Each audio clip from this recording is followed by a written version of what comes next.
How's it going, YouTube, and welcome to Island of Vape. Now, I know it's been a couple of weeks since my last video upload, a lot's changed, most notably the beard is gone. I've been kind of ill for the last couple of weeks, kind of just real bad sort of infections in my nose and stuff, so vaping's been good. I'm still getting by with it, but in terms of doing reviews on things, it was a little bit pointless because I couldn't taste anything, I couldn't smell anything, and you know, what's the point? But yeah, like I say, the beard's gone as well. Hay fever, like everything seems to get caught in a beard, like all the pollen and stuff. It's been making me really bad, so I got rid of that. I got rid of the cold now as well, so hopefully we're back on track to get you guys some good videos and some good quality content up on the channel. So I'm guessing that the reason you clicked on this video is because you saw it was for the Aspire Triton, and yeah, that's exactly what we're going to review. I've been off work for the last couple of days. I got some vape mail today, which is awesome. It's always good getting vape mail when you're off work. So yeah, we'll take a look at the new Aspire Triton and see what we think of it. So first things first, what's so different about the Triton compared to the old Atlantis and the Atlantis V2? It's just another sub-ohm tank, right? That's what I thought anyway. But there are some pretty big differences as far as the older tanks and this newer generation of tanks. Certainly it looks a lot more like the Kanga sub tank for a start.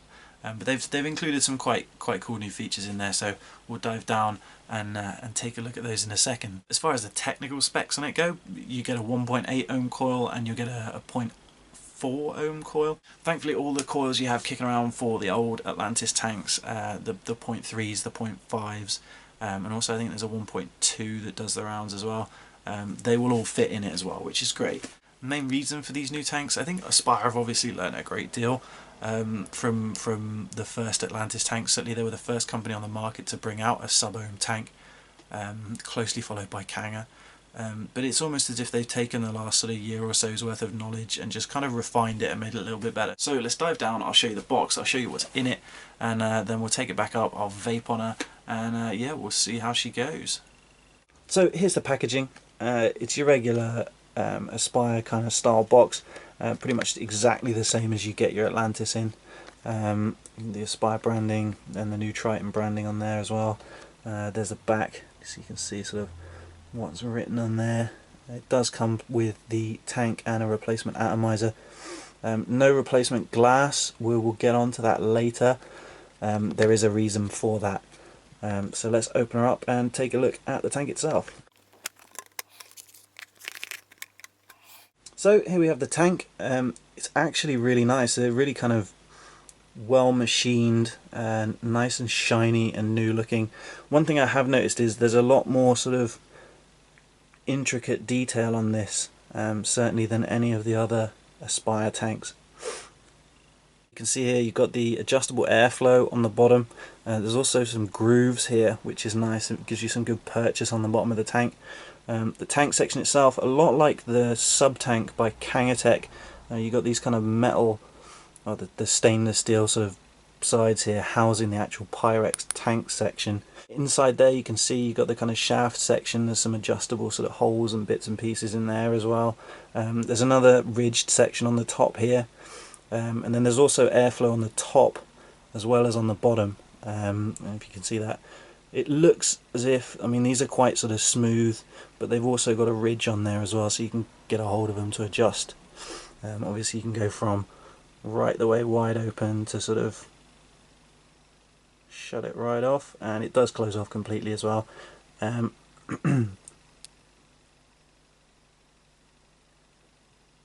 The airflow is on both sides, both top and bottom. As far as the top part of the tank goes, this twisty part here, I don't know if you can see, there's a little man's face here with some vape coming out of his mouth.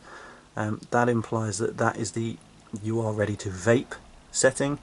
And here, where the arrow is currently pointing down, there is a little drop of e-liquid. That implies that it is ready to fill up. This is of course a top filling tank. So if we want to go from filling mode to vaping mode, literally you grab a hold of these little ridges and it clicks into place there. You can switch it from left to right, and it does go all the way around, but it's got a really nice solid clicky feel to it, which is absolutely fantastic. You've got your standard kind of 510 drip tip in there, that does come out. This fits literally every 510 drip tip that I've got. I mean, it's quite a wide bore tip on here. If you prefer something that's slightly thinner bore perhaps, by all means you can get rid of that. Moving on to the next section here, there's a sort of, it's almost like a heatsink section here, designed to keep the drip tip itself kind of cool. This is what you spin around to adjust the top airflow. You can see that it closed it right off. And we open it right back up again. Like I said, that is on both sides. You can see right through there. This section does actually pop out as well, because this is actually where you're going to fill the tank from. You can see there, you can see right the way through. Leave that there. This is open now. This is ready, as we pointed out. You've got the arrow there pointing to the e-liquid drop. That implies that it's ready to fill. So of course you fill from the top. Careful not to get any down the tube, obviously. As I showed you before, if you grab a hold of these little ridge parts on the side and just twist it around, that closes it right off, ready to vape. You can see there the little arrows pointing at the vaping man.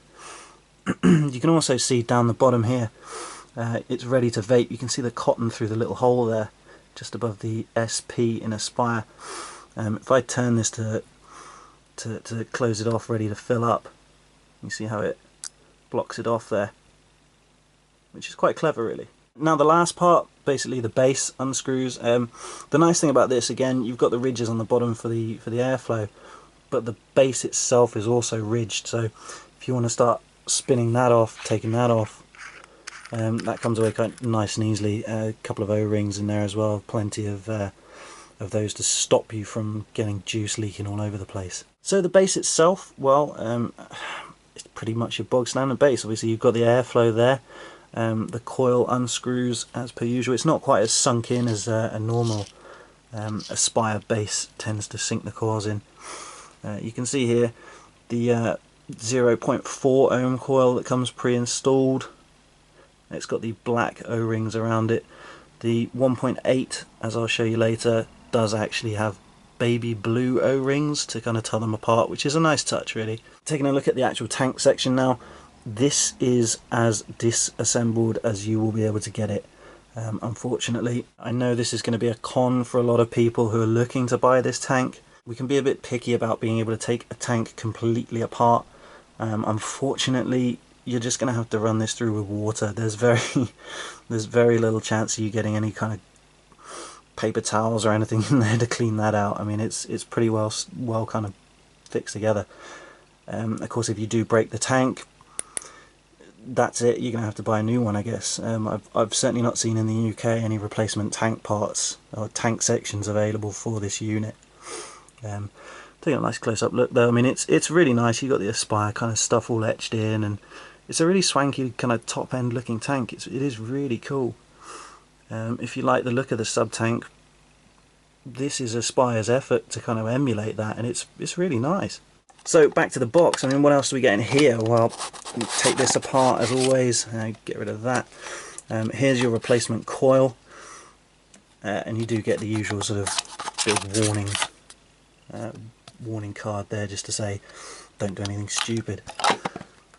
The coil itself is in this squishy bit of rubbery foam, and you can see here, as I mentioned, this is of course the 1.8 ohm coil.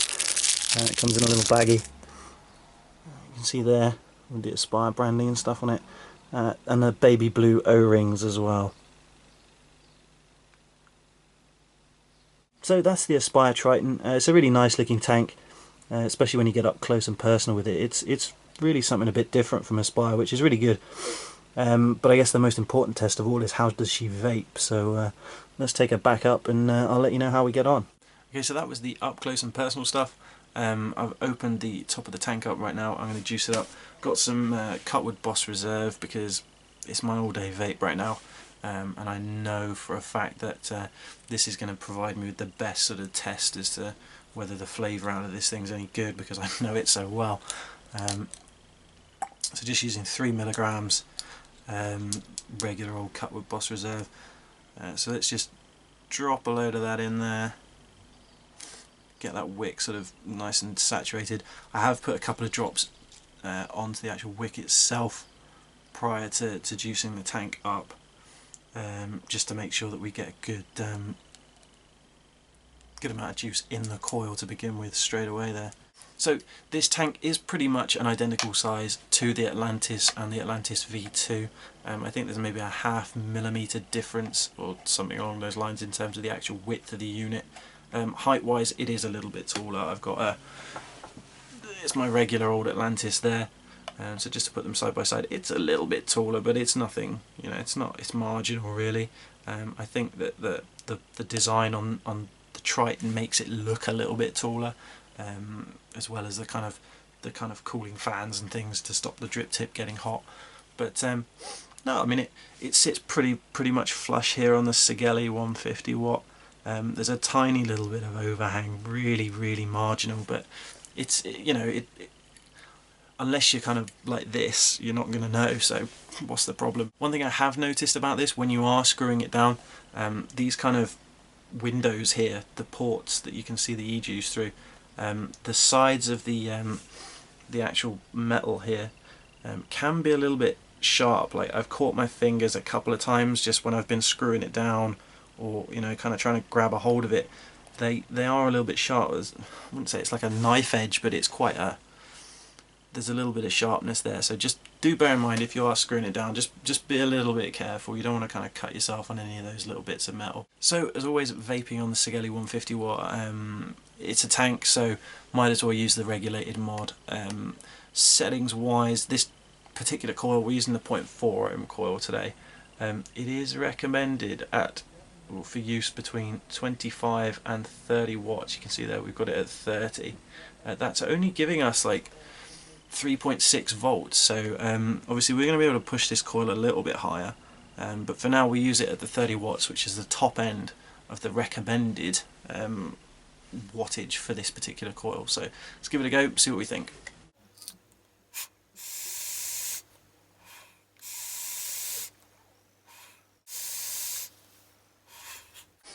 It's nice. Nice, I say that a lot. It's okay. I mean, it's not fantastic. The airflow is amazing. The airflow is really good, as I've come to expect from Aspire. I just can't help but think that 30 watts is just kind of too low for this coil. Certainly the 0.3s that came with the Atlantis 2, you were recommended to vape anywhere between 70 and 80. That was way above the sort of 4.2 limit that I'd usually go by. So I'm going to whack this up now. I'm going to put it up to 4.2 volts, which is going to give us 41 watts, which is more where I'd kind of see this coil being in its prime. Let's give it a go. It does sound a little gurgly, I think, but that's partly down to me actually like dripping liquid straight into the coil.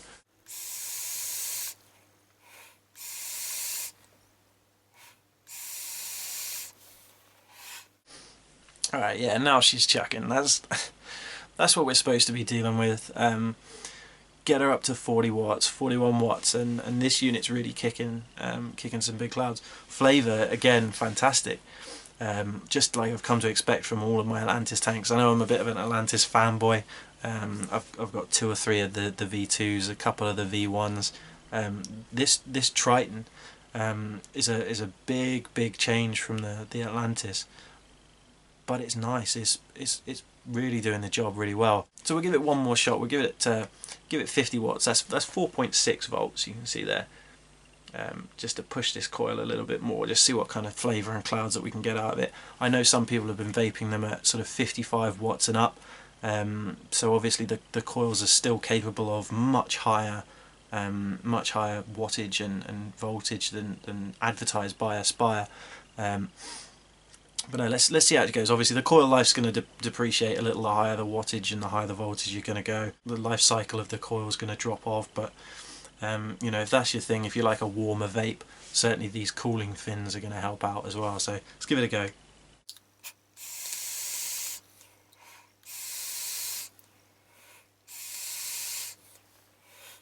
That's really nice. Anyway, let's go on to some of the cons that I've got with this unit. Some of the bad points, if you will. The ridges on the side, where the metal joins the Pyrex, can be a little bit catchy sometimes when you're trying to grab hold of it. That's a bit of a worry. You're never going to cut yourself, I don't think, unless you're being really vigorous. But again, it's just one of those things. It just feels a bit kind of like, oh, catching your finger sort of thing. The refill at the top is great, but the holes aren't quite big enough to fit your average sort of dropper through. Probably be better with the sort of needle nose bottles. The plastic bottles might be a bit better, those dropper bottles. The other main flaw with it is there's so many spinny parts that it's easy to accidentally close the airflow off if you're trying to unscrew something, and you know, you're not going to remember to set it back, and then you're going to take a drag and it's really tight. Same with the top as well. It's so easy to accidentally spin the fill / vape ring and end up with the fill holes open and the actual atomizer hole closed. But again, it's just going to be a case of getting used to it. I don't think those are big enough flaws in the unit that you're not going to be able to get over it and certainly enjoy this for what it is. So as for price points and stuff, these units retail at about £30 here in the UK. Certainly the usual guys like Vape Club have got stock. It's about £33–34. I picked mine up off of the Amazon marketplace from a company called New Smoke. That's their card there. You can see newsmoke.co.uk. There's a bit of contact information on there if you want to pause it and look those guys up. Those guys were really good. It was about £32–33, free delivery, super quick to dispatch. Literally turned up on my doorstep the next working day. And they did also include 10 mils of New Smoke Sub Juice in Ripple flavour, 0 milligrams. Which I'm quite looking forward to trying out, really. It's a sort of raspberry Ripple flavour. It smells really good, so for them to chuck that in free, awesome. So that's my thoughts on the Aspire Triton. As always, it's going to be on every single website. It's going to be just like the Atlantis V2.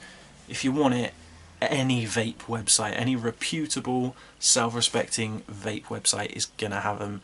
Whether they're in stock or not's a different story. I know they're hot property at the moment, so if you can find one, and sub-ohm tanks are your thing, grab one if it's in stock. By all means, like, comment, subscribe, leave a comment below. I do read all the comments. I'll try and get back to all your comments. We've had a couple recently, which is really good. It's nice, it's great to interact with you guys. Don't forget to check out the website, www.islandervape.com, and the Twitter as well, @islandervape, Instagram @islandervape. Things have been a bit quiet recently, obviously due to illness. You can probably still hear it in my voice a little bit. But I'm hoping to get back on track, more videos and things up soon. So yeah, I shall catch you guys around, and happy vaping.